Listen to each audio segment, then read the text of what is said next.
এই সাংবাদিক বৈঠকের মূল বিষয় যেটা হয়তো আমি এই বিষয় নিয়ে কোনো প্রশ্ন তুলতাম না, কিন্তু আমরা বাধ্য হলাম এই বিষয় নিয়ে প্রশ্ন তুলতে। গতকাল মেয়র সাহেব একটি সাংবাদিক সম্মেলন করেছেন এবং তার আয়ের উৎস হিসাবে তিনি নিজেকে আরবিট্রেটর হিসাবে চিহ্নিত করেছেন। তার আগে বলেছেন অর্বাচীন। তো স্বাভাবিকভাবেই অর্বাচীনের প্রশ্নের উত্তর দিতে হবে না। সাধারণ নাগরিক হিসাবে মেয়র সাহেবের কাছে কয়েকটি প্রশ্ন আমরা তুলে ধরতে চাই। যারা এই ভিডিওটি দেখেছেন মেয়র সাহেবের সাংবাদিক সম্মেলনের, তারা দেখেছেন যে মেয়র সাহেব তিনি স্পষ্টভাবে জানিয়েছেন তার মেয়র হিসাবে এই সময়কালে, আগে মন্ত্রী ছিলেন, পরবর্তীকালে মেয়র হিসাবে কাজ করেছেন গত 4 বছর, তিনি আরবিট্রেটর হিসাবেও বিভিন্ন কয়েক হাজার হাজার মামলা তিনি মীমাংসা করেছেন এবং তার পারিশ্রমিক হিসাবে যেটা পেয়েছেন সেটা তার একটা আর্থিক উৎসের হিসাবে তিনি তার কথা বলেছেন। বিষয়টি সম্পর্কে সত্যি আমারও কোনো ধারণা ছিল না। সাধারণভাবে আমরা বিভিন্ন মামলায় হাইকোর্ট নিযুক্ত আরবিট্রেটরের কথা শুনেছি বা আদালত নিযুক্ত আরবিট্রেটরের কথা শুনেছি, এবং আমাদের যা নিয়ম আছে সেই নিয়মে অনেক কোম্পানি তারা তাদের নিজস্ব আরবিট্রেটর নিয়োগ করেন দুপক্ষের সম্মতিতে। ফলে সেই হিসাবে আদালতের বাইরেও একজন নিরপেক্ষ ব্যক্তি তিনি যখন দু দলের বিরোধে মীমাংসা ঘটান, সেই কাজ করবার ক্ষেত্রে অবসরপ্রাপ্ত বিচারপতি, আইনজীবী, অভিজ্ঞ প্রশাসনিক কর্তারা অনেক ক্ষেত্রে আরবিট্রেটরের ভূমিকা পালন করেন। মেয়র সাহেব যে কথা বলেছেন এই কথাটা অত্যন্ত ভয়ঙ্কর। অর্থাৎ এই সময়কালে আমার মতন, আপনারা জানেন কিনা আমি বলতে পারবো না, যে মেয়র সাহেব যে আরবিট্রেটরের ভূমিকায় কাজ করেন এটা আমাদের কারো জানা ছিল না, এটা আমাদের কারো কখনোই জানা ছিল না। তাহলে তিনি মেয়র পদে থাকাকালীন কাদের হয়ে, কোন কোম্পানির হয়ে তিনি আরবিট্রেটরের কাজ করেছেন, আমি চাই মেয়র সাহেব সেটা প্রকাশ্যে আনুন। এবং তিনি যেহেতু মেয়র, অ্যাডমিনিস্ট্রেটর, মন্ত্রী হিসাবে ছিলেন, ফলে প্রশাসনিক ক্ষমতায় বসে থাকা একজন ব্যক্তি আরবিট্রেটরের হিসাবে কাজ করতে গিয়ে যাদের হয়ে কাজ করেছেন তাদেরকে তার প্রশাসনিক পদে থাকার কারণে তারা কি কোনো বিশেষ সুযোগ সুবিধা পেয়েছে, বা এই কাজ করতে গিয়ে যাদের হয়ে কাজ করছেন তার বিপরীত পক্ষের উপরে তার প্রশাসনিক যে পদ, সেই পদ কি কোনোভাবে প্রত্যক্ষ বা পরোক্ষভাবে চাপ সৃষ্টি করেছে কিনা, এই বিষয়টি এবার সামনে আসা উচিত। এই নির্বাচনে আমরা বারবার করে এই কথা বলেছি, আমি পুনরাবৃত্তি করতে চাই না। মেয়র সাহেব অর্বাচীন বলতে পারে, ফালতু ছেলে বলতে পারে, অন্যদের উত্তর দিয়ে দেবে হাতে চুরি আছি না, পড়ে আছি নাকি, আই হেট দিস বয়, নানা ধরনের বিশেষণে তিনি ব্যবহার করেছেন, বারবার করে প্রেসের সামনে বলেছেন।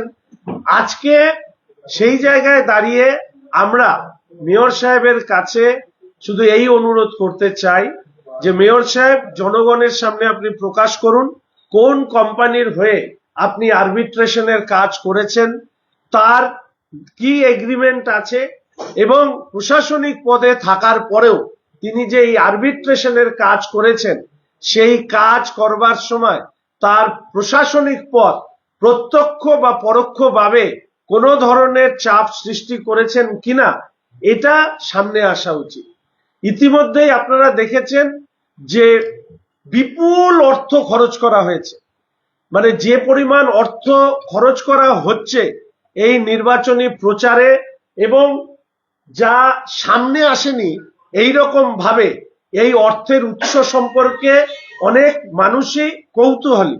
তার কারণ মেয়র পরিষদের পক্ষ থেকে মেয়র সাহেবকে যখন বলা হয় যে বেআইনি বিল্ডিং সংক্রান্ত বিষয় সামনে রেখে যে চোরে চোরে মাস্তুতো ভাই কিংবা আরেকজন অত্যন্ত দীর্ঘদিনের কাউন্সিলর তিনি বলেছিলেন যে এর আগে কোন মেয়র বিল্ডিং ডিপার্টমেন্ট পিডব্লিউডি ডিপার্টমেন্টের সাথে দায়িত্বে থাকতেন না, সেই জায়গায় এই মেয়র সাহেব ব্যতিক্রমী এবং তার সাথে সাথে মন্ত্রী থাকার সময় থেকে মেয়র এর হিসাবে থাকাকালীন অবস্থায় মেয়র সাহেবের আর্থিক সম্পত্তির যে ঊর্ধ্বগতি এর সাথে স্বচ্ছতা বা অস্বচ্ছতা আছে কিনা সেটা আমাদের পক্ষে বলা অসম্ভব বা সম্ভবপর নয়, সেই তথ্য আমরা তো পেতে পারি না।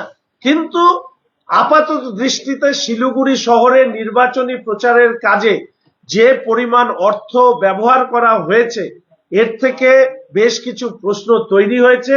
মেয়র সাহেব নতুন করে একটা ভয়ঙ্কর কথা তথ্য তুলে ধরেছেন। তিনি আইনজীবী হিসাবে কোর্টে যাননি, কিন্তু আইনজীবী হিসাবে আরবিট্রেটরের কাজ করে পারিশ্রমিক তুলেছেন। তাহলে কোন এগ্রিমেন্টের ভিত্তিতে কোন কোন কোম্পানির সাথে তিনি কোন কোন কোম্পানির হয়ে তিনি এই আরবিট্রেশনের কাজ করেছেন, তার লিখিত এগ্রিমেন্ট কি, এবং তিনি মনে হয় কয়েক হাজার এই ধরনের শব্দ ব্যবহার করেছেন, কারণ সাউন্ড অত্যন্ত লো ছিল বলে আমি পুরোটা শুনতে পাইনি। ফলে এই পুরো তথ্য মেয়র সাহেবের মতন একটি পদমর্যাদায় থাকা পদে যিনি রয়েছেন, মানুষের সামনে তিনি নিজেই ঘোষণা করেছেন তিনি আরবিট্রেশনের কাজ করেছেন, আরবিট্রেটরের কাজ করেছেন। সেটাকে যদি আরো স্বল্প ভাষায় আরেকটু সহজ ভাষায় আমি যা বুঝেছি মিডিয়েটরের কাজ করেছেন মীমাংসা করানোর জন্য, ফলে সেখান থেকে পারিশ্রমিক তুলেছেন। তাহলে প্রশাসনিক পদ কি সেখানে কোনোভাবে ব্যবহৃত হয়েছে? প্রত্যক্ষ বা পরোক্ষ ভাবে এই বিষয়টি সাংবাদিক বন্ধুদের মাধ্যমে জনগণের সামনে রাখলাম। জনগণ নিশ্চিতভাবে এই নিয়ে তাদের কাছে তারাই সিদ্ধান্ত নেবেন, আর মেয়র সাহেব এই নিয়ে উত্তর দেবেন কি দেবেন না সেটা তার ব্যাপার। আমি আবার বলেছি, শিলিগুড়ি মিউনিসিপাল কর্পোরেশন মেয়র সাহেব হওয়ার, শ্রী গৌতম দেব মহাশয় হওয়ার পরে আর্থিক দুর্নীতির কারখানায় পরিণত হয়েছে এবং এই শহর তোলাবাজ সিন্ডিকেটদের হাতে ধীরে ধীরে চলে যাচ্ছে। এবং আপনারা দেখেছেন হিলকাট রোডের মতন জায়গায় মানুষ সুরক্ষিত থাকছে না, তাদের উপরে আক্রমণ হলে অপরাধীরা গ্রেপ্তার হচ্ছে না। এইরকম একটি জায়গায় দাঁড়িয়ে এই ধরনের স্বঘোষিত অভিভাবক শহরের উন্নয়ন করবেন নাকি নিজের উন্নয়নে ব্যস্ত, এই প্রশ্ন কিন্তু মানুষ তুলতে শুরু করেছে। এইটুকু কথাই আমি আপনাদের মাধ্যমে শিলিগুড়ির মানুষের কাছে তুলে ধরতে চেয়েছিলাম, সেই কথাটুকু আপনাদের সামনে রাখলাম। এবার যদি কোনো প্রশ্ন থাকে আপনারা করতে পারেন। দাদা, যেটা আপনি বলছেন আরবিট্রেশন, সেটা তো এক ধরনের সেটেলমেন্ট, রাইট? যেটা করা হয় মানে টাকার বিনিময়ে দুপক্ষকে বসিয়ে, তো সেখান থেকে মেয়র সাহেব আমাদের শহরের উনি বলছেন যে আমি টাকার বিনিময়ে সেটেলমেন্ট করেছি। তো মানে এটা ভয়ঙ্কর, মানে ভয়ঙ্করতম তথ্য এই সময়কালে। চোরে চোরে মাস্তুতো ভাইটা যেরকম এই শহরের মানুষের কাছে একটা ভয়ঙ্কর আঘাত লেগেছিল যে শহরের মেয়র সাহেবকে এইভাবে ছোট করা হচ্ছে, কিন্তু আজকে তো এখন উনি নিজেই আরেকটা এমন বিষয় নিয়ে আসলেন যে পারিশ্রমিকের বিনিময়ে মধ্যস্থতা করে দুপক্ষের মধ্যে তিনি সেটেলমেন্ট করাচ্ছেন। তাহলে এই সেটেলমেন্ট করাতে গিয়ে তিনি যে প্রশাসনিক পদে রয়েছেন, অ্যাডমিনিস্ট্রেটর, মেয়র সাহেব, বা তার আগে যদি তিনি করে থাকেন তাহলে সেই সময় তিনি মন্ত্রী ছিলেন, এই রকম একটি কাজ করবার জন্য তিনি কি কোনো সরকারিভাবে কোনো অনুমতি নিয়েছেন, বা এটা কি পেশা হিসাবে তিনি নথিভুক্ত করিয়েছেন, এবং তার সাথে সাথে কোন কোন কোম্পানি তিনি আরবিট্রেটর হিসাবে কাজ করেছেন সেই চুক্তিপত্র কি, এবং যে কোনো উকিল যখন কেস ফাইল করে তখন তার ওকালতনামা তৈরি হয়, সেই ওকালতনামার উপরে যখন কেস ডিসপোজ অফ হয় পক্ষে বিপক্ষে তার কাছে একটা এনলিস্টেড কপি থাকে। তাহলে আমরা মেয়র সাহেবের কাছে এই অনুরোধ করছি যে আপনি মেয়র সাহেবের পদের গরিমা, ব্যক্তি গৌতম দেব নয়, মেয়র সাহেবের পদের গরিমাকে যদি বজায় রাখতে হয়, তাহলে আপনি কোন কোম্পানির আরবিট্রেটর হিসাবে কাজ করেছেন, কি কি জায়গায় আপনি আরবিট্রেশন করেছেন, তারা কি শিলিগুড়ি মিউনিসিপাল কর্পোরেশনের মধ্যেকার কোনো কোম্পানি কি নয়, এবং তার সাথে সাথে তিনি 4 বছর বলেছেন, আমার হিসাব মতন যদি 22 হয়, তাহলে অ্যাডমিনিস্ট্রেটর অবস্থা এবং মেয়র হিসাবে তিনি এই কাজ করেছেন। অর্থাৎ প্রশাসনিক পদে থেকে আরবিট্রেশনের কাজ করাটা এটা কতখানি নৈতিক, এবং তার পাশাপাশি এর জন্য কি কোনো অনুমতি নিতে হয়, এই বিষয়গুলো। কারণ উনি বলেছেন যে অর্বাচীনদের প্রশ্ন, তো উনি তো অনেক অভিজ্ঞ রাজনীতিবিদ, 50 বছর রাজনীতি করেছেন, আইন লিগাল ফ্যাটার্নিটির সঙ্গে যুক্ত। আমি আশা রাখি আমার প্রশ্নের জবাব ওনাকে দিতে হবে না, সাধারণ মানুষের যে কথা সেই কথা আপনাদের মাধ্যমে আপনি মাননীয় মেয়র সাহেবের সামনে এটা তুলে ধরতে চাইলাম।